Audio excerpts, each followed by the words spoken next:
Welcome to Port St. Lucie. This is Professor Tefero for Chinese Taoist poetry.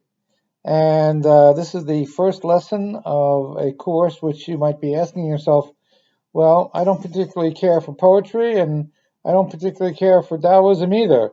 So why should I have to learn Taoist or poetry for China or Taoist poetry?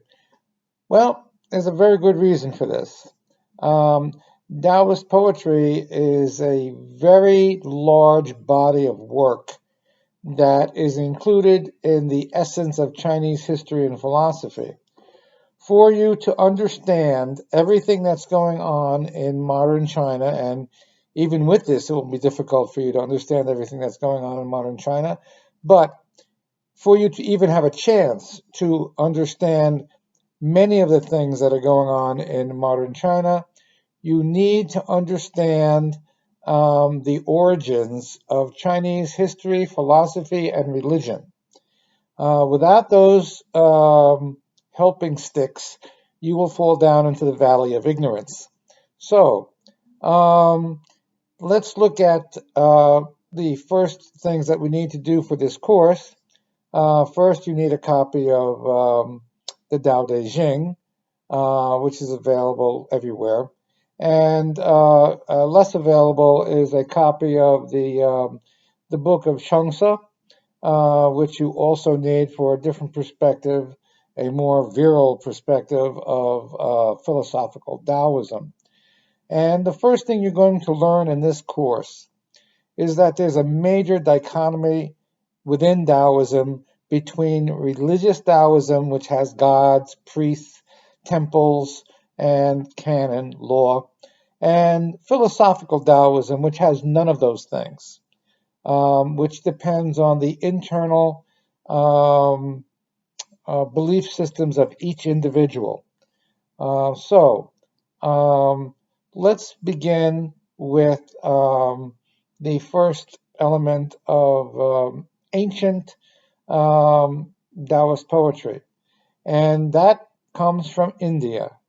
That would be the Upanishads. Now, the Upanishads are a very interesting uh, piece of writing because they have so many um, philosophical principles that are taken by philosophical Taoism and used in ancient philosophical Taoism, and are even apparent in today's world for millions of Chinese who follow the principles that are involved in the Upanishads. Um, the Upanishads take simple philosophical ideas without gods, without priests or Brahmins, without temples, without laws, and basically they say, do unto others as others would do unto you. Now, that's been utilized by several religions, the least of which is not Christianity, but there are several religions that have utilized the principles that are found in the Upanishads.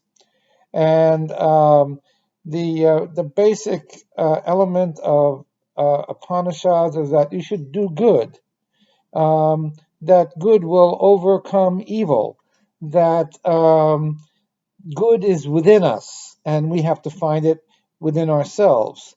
Um, we cannot depend on others to be good. We cannot depend on institutions to be good. We have to depend on ourselves. So, these are very profound principles that met with a great deal of resistance from powers that be in that time. Royal courts, the Royal Chinese courts didn't like these types of ideas. The royal courts of India didn't like these types of ideas. So you will find that the Upanishads, although they're very sensible and they have good ideas, just were not accepted by the powers that be at the time. In our next lesson, we're going to look what happened to the Upanishads when they reached Tibet before they came into China. How were they changed and why were they changed? Until then, this is Professor Tefero signing off from Port St. Lucie and wishing you a good night. Take care.